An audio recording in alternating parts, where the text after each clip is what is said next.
Ketika orang pintar itu pasti akan selalu banyak mikir. Tapi kalau orang bodoh itu nggak banyak mikir, yang penting jalan dulu mas. Itulah yang satu kata artikel yang buat saya terbuka kacamatanya, bahwa dalam halnya pasti Allah itu selalu memberikan rezeki ketika barang dagangan kita ini kita jual untuk orang lain. Itulah yang jadi motivasi saya, tidak mikir panjang. Saya berani untuk memutuskan resign kantor. Akhirnya saya berusaha di bidang angkringan ataupun di kuliner yang ada di Kota Bogor. Terkadang banyaknya orang kaya, banyaknya orang yang banyak duit, dia itu kurang bermanfaat buat orang lain. Sebisa mungkin Semar bisa bermanfaat buat orang lain ataupun sekitar, kurang lebihnya gitu.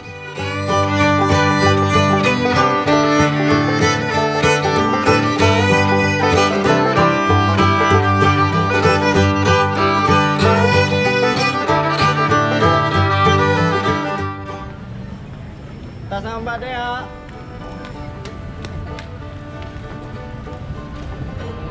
Tas sama Mbak Dea. Mbak Dea.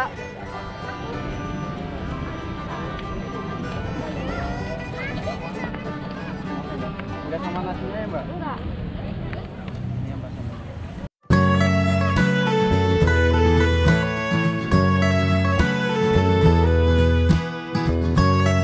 Assalamualaikum warahmatullahi wabarakatuh. Perkenalkan, nama saya Tio Hadi Prawito. Jenis usaha saya bergerak di bidang kuliner. Kalau disingkat AKJ Semar, Angkringan Khas Jogja Semar. Berdomisili di Kota Bogor. Existing saat ini, Semar akan tumbuh ke arah 4 cabang. Yang pertama, kita punya cabang di Museum Peta, itu cikal bakal dari Semar. Yang kedua, kita punya di Tanah Baru. Yang ketiga, kita punya Pesona Semar. Yang keempat, kita rencana akan buka grand opening dari lahan kosong kita di Pakansari. Kurang lebihnya begitu mas. Iya, fokus ke angkringan, tapi secara crop bisnis akan saya kembangkan terus menjadi ke arah Tampomas ataupun ke arah Sabu and Grill, ke arah kopi shop. Bisnis Semar ini sebetulnya hanya sebagai tombak awal, batu loncatan dari sisi penambahan bisnis kuliner yang akan saya buat ke depannya gitu loh mas. Ya, kalau dari bergerak secara passion, saya memang kurang lebihnya ada di bidang kuliner. Kalau dari secara passion saya mas kurang lebih. Ya, dulu saya memang historinya, saya itu lama bekerja. Saya itu dimulai dari pramuniaga di sebuah toko minimarket terbesar di Indonesia. Jenjang karir saya mulai step by step, mulai dari nol, mulai dari tidak ada darah biru, tidak ada garis keturunan yang memang menjadi pemodal dalam keluarga saya, tidak ada. Berjalannya waktu kurang lebih saya di toko itu 5 tahun, mulai dari pramuniaga, menjadi merchandiser, menjadi asisten kepala toko dan menjadi kepala toko. Cukup memakan banyak kedewasaan karena 5 tahun di operasional itu bukan hal yang mudah. Sambil ketika memang saya di level MD, saya dulu sambil kuliah saya di salah satu fakultas swasta dan saya ambil jurusan manajemen informatika dulu. Saya ngambil D3. Kenapa sih sebetulnya angkringan? Karena ketika saya dulu zaman saya kuliah, saya sering nongkrongnya itu di angkringan dulu mas. Kurang lebihnya ngerjain tugas akhir, ya segala masalah tentang perkuliahan dulu saya selesaikannya di angkringan. Akhirnya tercetus ide dalam sebuah pikiran, kayaknya asik juga gitu loh, saya buka bisnis angkringan yang memang moderasinya itu masih tradisional. Nah, ide saya keluangkan dalam sebuah angkringan, tapi saya dari sisi angkringan ini pengen ada pembeda. Pembedanya adalah apa? Yang menjadi salah satu pelopor angkringan yang milenial yang disukai atau digemari sama anak-anak kuliner khususnya di Kota Bogor. Kurang lebihnya gitu mas. Kalau berbicara tentang nyaman sih memang namanya sebuah pekerjaan pasti ada beban yang berbeda-beda. Ketika memang saya level di kepala toko, saya sudah merasa jenuh ketika saya cukup bekerja. Sampai kepala toko, akhirnya saya memutuskan untuk dalam halnya setelah lulus kuliah dan jadi kepala toko, akhirnya saya itu ditarik ke bagian office yang posisinya saya bagian di manajemen informatika. Di sana saya cukup lama juga, di sana hampir 5 tahun di manajemen informatika yang mengurusi tentang data analis IT di sebuah perusahaan minimarket terbesar di Indonesia. Nah, ketika memang saya menemukan titik jenuh, saya memutuskan kuliner ini menjadi AKJ Semar ini menjadi experience dalam halnya pertama yang akan saya buat dalam halnya mengembangkan apa yang ada dalam potensi saya dengan posisinya kita memulai dengan di Semar ini. Ya, dulu 2 kaki.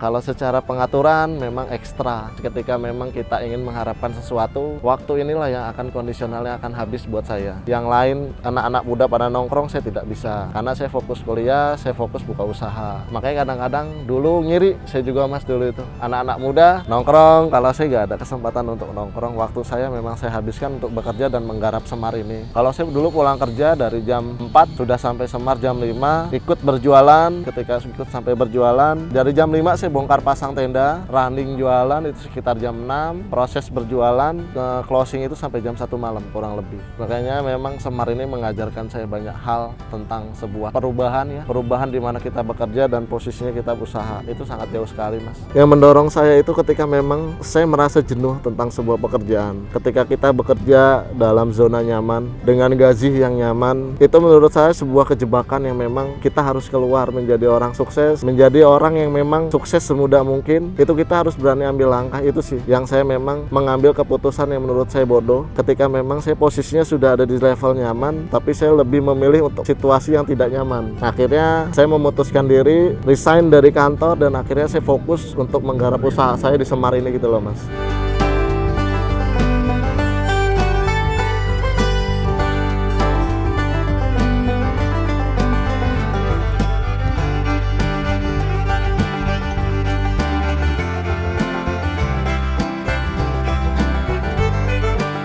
Dorongan yang paling besar sih karena satu, memang saya udah merasa jenuh dengan pekerjaan yang sudah hampir kurang lebih 10 tahun yang saya lakukan. Itu menjadi cikal bakalnya saya memutuskan untuk resign dari sisi kantor. Karena ada satu artikel yang saya baca, ketika orang pintar itu pasti akan selalu banyak mikir. Tapi kalau orang bodoh itu nggak banyak mikir, yang penting jalan dulu, Mas. Itulah yang satu kata artikel yang buat saya terbuka kacamatanya, bahwa dalam halnya pasti Allah itu selalu memberikan rezeki ketika barang dagangan kita ini kita jual untuk orang lain. Itulah yang jadi motivasi saya, tidak mikir panjang, saya berani untuk memutuskan resign kantor. Akhirnya saya berusaha di bidang angkringan ataupun di kuliner yang ada di Kota Bogor. Kurang lebihnya adalah 1 tahun. Ketika saya memang proses pematangan dalam diri saya memutuskan untuk dalam halnya resign untuk bisa full terjun 100% di dalam bidang usaha kuliner ini, Mas. Kalau dari sisi saya membentuk Semar asal muasal, tidak ada survei, tidak ada keturunan Jawa, tidak ada yang saya muluk-muluk melihat. Yang saya ada dalam pikiran saya itu hanya membuka usaha jenis kuliner yang di Semar, angkringan itu. Karena saya tipe kalau orang yang fleksibel, tidak terlalu banyak mikir-mikir masalah ini ke depannya akan kita hadapi setelah kita runningnya jualan. Runningnya sebuah konsep yang ada dalam pikiran kita terrealisasi menjadi nyata. Nyata ini akan banyak masalah yang kita hadapi, itu sih posisinya, Mas.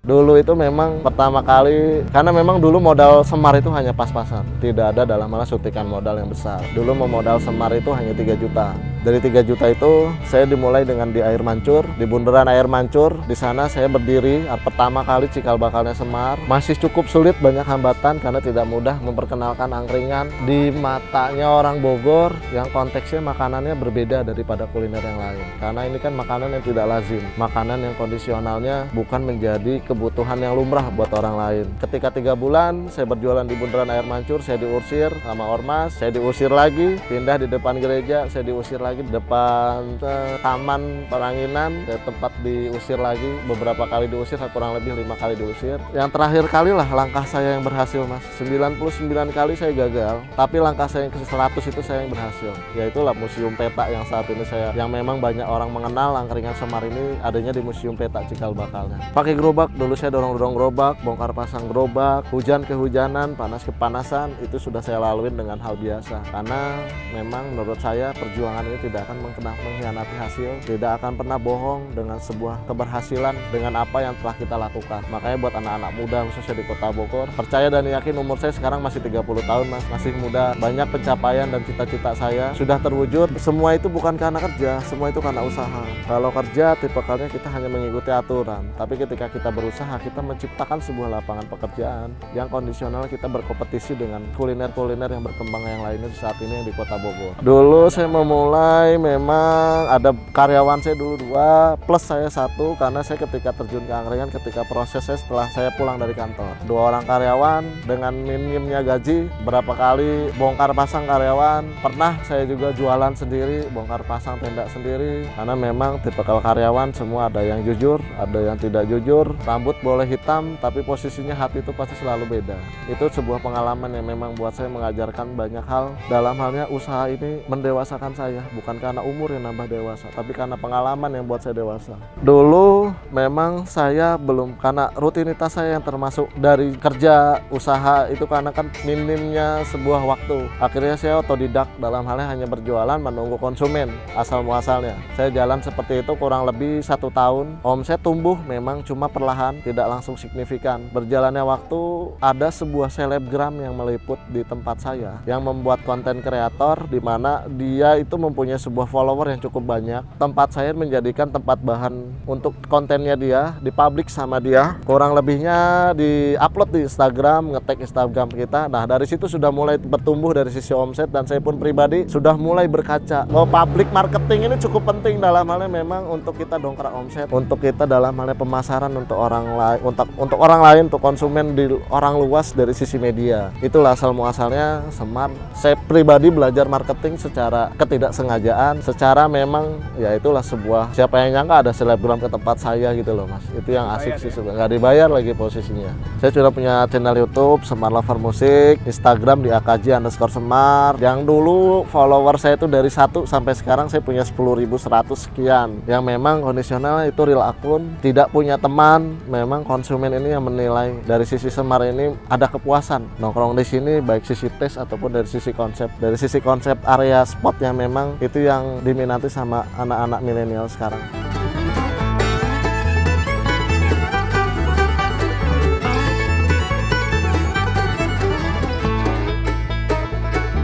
Di tahun kedua ketika memang semua saya rasa sudah berprofit, sudah mulai kas ataupun dana itu bisa mengcover untuk kita buka cabang kedua ataupun cabang ketiga. Memang murni di Semar ini keuntungan ini yang menjadi fondasi, menjadi dalam halnya kita untuk buka cabang. Tidak ada suntikan dana dari orang lain pun, tidak ada investor manapun yang kondisionalnya di Semar ini ketika asal muasal. Karena real murni keuntungan ini saya kumpulkan sedikit demi sedikit, pelan demi pelan, karena itulah sebuah proses yang harus saya lakuin dan harus owner sendiri yang kondisionalnya harus lulus ujian. Ketika saya memang memutuskan untuk resign dulu ke kantor, memang banyak yang dalam halnya menyayangkan. Satu orang tua, yang kedua istri memang. Cuma karena saya meyakinkan diri saya, meyakinkan orang tua saya, meyakinkan istri saya, rezeki itu pasti sudah ada yang ngatur, tergantung takaran kita usahanya di mana. Terus yang berikutnya, saya punya keyakinan cukup luas, cukup yakin dengan Semar, jika Semar ini endingnya adalah akan happy ending, akan sukses. Itulah sebuah keyakinan.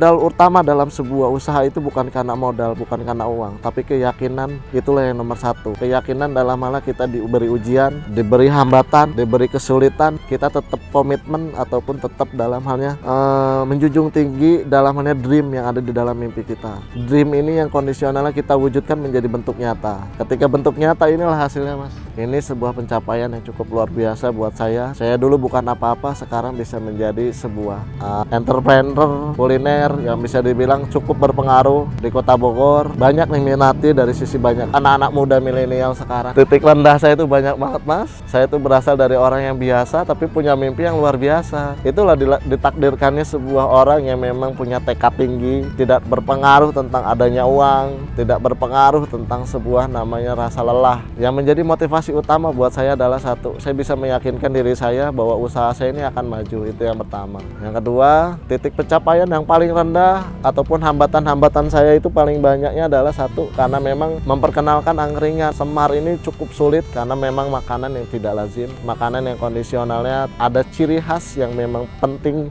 yang ada di kuliner di sini. Hambatan ataupun pencapaian yang paling rendah buat saya ya banyak, dalam halnya satu dari sisi cuaca. Ketika proses berjualan, bahan dagangan saya 500.000, saya cuma dapat 50.000. Kurang tidur, belanja ke pasar, lanjut kerja lagi. Saya itu dulu selama 6 bulan beres kerja jam 4, saya jualan jam 6, prepare, jualan sampai jam 1 malam. Jam 1 malam saya tidur, istirahat sampai jam 4, jam 4 sholat subuh. Akhirnya saya ke pasar, beres-beres jam 6, jam 6 saya mandi, makan, sarapan, selesai jam 7, jam 7 saya ke kantor. Dulu saya 6 bulan kayak begitu. Nggak ada waktu untuk nongkrong, nggak ada waktu untuk dalam halnya saya pribadi senang-senang, tidak ada sama sekali.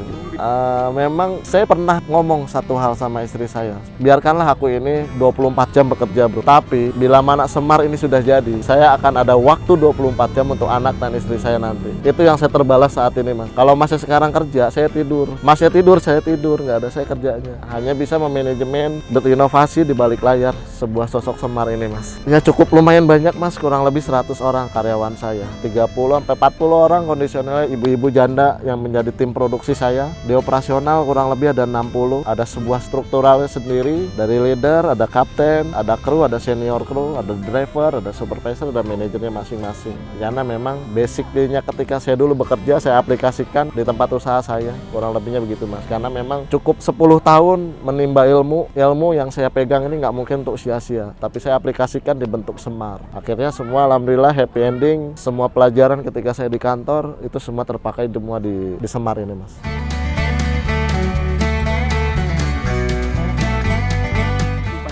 Oh, itu cukup luar biasa kejadian kemarin memang. PPKM darurat sama PPKM yang kondisionalnya yang kita awal-awal pandemi ini tidak boleh buka. Dari situ memang saya pasrah, Mas. Dalam hal ini mau gimana nih usaha, saya bilang. Cuma dari sisi saya dan tim saya, kita fight banget di lapangan. Mau kayak gimana pun caranya kita tetap jualan. Walaupun memang banyak aturan-aturan yang memang membatasi kita. Satu tentang jam malam, yang kedua tentang kapasitas. Nah, saya akuin memang kuliner Semar ini memang rezekinya adalah rezeki orang nongkrong. Rezeki orang dimana bercanda gurau ataupun berkumpul, itu rezeki saya. Nah dari situ, tapi kan kondisi ini tidak mendukung saya. Nah akhirnya kita banyak menjual dari sisi take away only untuk pemesanan via WhatsApp dengan diproduksi dari dapur produksi kita antar ke konsumen. Itulah langkah-langkah kita untuk bertahan hidup. Yang kedua, kita sempat jualan hanya menggunakan mobil sambil mobile. Kita pun pernah lakukan itu untuk dalam halnya minimal dapur itu tetap berjalan, operasional tetap berjalan. Ya langkah-langkah pandemi ini sebenarnya membuat kita lebih cerdas. Cerdas dalam halnya kita bisa dewasa menyikapi sebuah wabah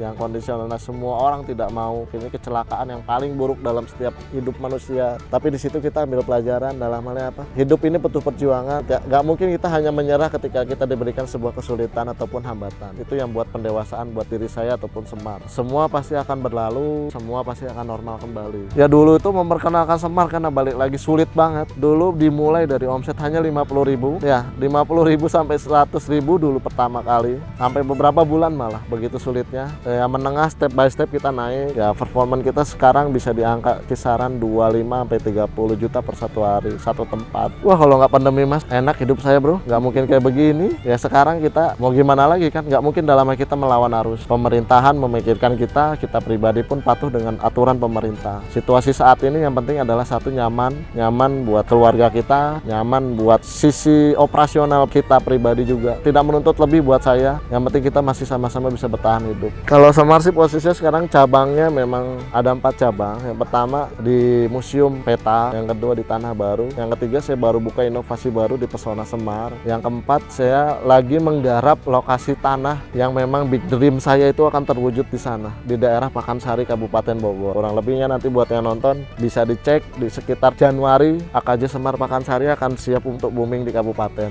Itu yang paling besar di lahan 3.000 meter, semua terkonsep dengan baik, semua terkonsep dengan rapi. Semua di sana ada beberapa crop bisnis, ada angkringan, ada tampo mas, ada kopi shop dan ada restoran. Tempatnya cozy banget, ada kolam ikan, ada live music. Semua konsepnya memang milenial, anak muda ataupun family yang luas banget itu semua. Kalau dari sisi makanan sebetulnya yang ditawarkan di Semar memang tradisional taste kuliner itu memang menjadi dominan yang pertama. Tapi satu sisi kita pribadi ada sebuah inovasi, kita menambahkan dari beberapa banyaknya frozen food. Ada beberapa makanan yang belum pernah ada ataupun puyuh yang kita rica balado dengan nasinya nasi bakar ataupun nasi kucing. Kalau yang spesialnya di sini memang teh dan jahe susunya, Mas. Karena teh itu racikan dari Semar yang pribadi punya, kurang lebihnya gitu. Kalau secara ambisi ke depannya memang satu, Semar akan saya kembangkan menjadi crop bisnis yang lebih luas. Entah saya punya steak, entah saya punya ayam, entah saya punya kopi shop, entah saya punya restoran, entah saya punya beberapa crop bisnis yang lain. Yang penting satu, Semar ini menjadi sebuah promotor yang sudah jalan, menjadi ikon yang sudah dibanyak kenal. Akan lebih mudah buat saya membuka jenis usaha lain karena promotornya sendiri sudah jalan. Nah big dreamnya saya sendiri memang ya inilah usaha, Mas. Siapa sih, namanya manusia pasti tidak akan selalu pernah puas, ingin selalu bertambah besar dan bertambah besar agar hidup saya, diri saya ataupun Semar ini bisa bermanfaat buat orang banyak. Terkadang banyaknya orang kaya, banyaknya orang yang banyak duit, dia itu kurang bermanfaat buat orang lain. Sebisa mungkin Semar bisa bermanfaat buat orang lain ataupun sekitar.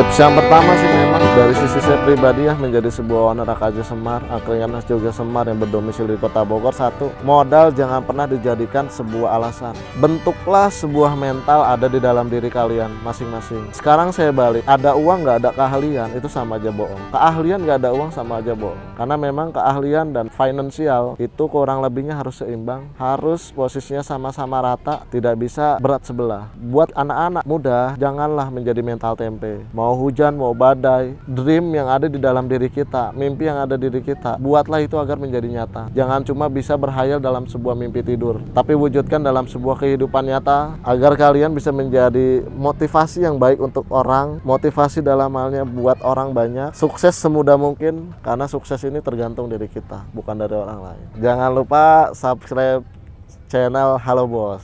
Jangan lupa subscribe channel Halo Bos.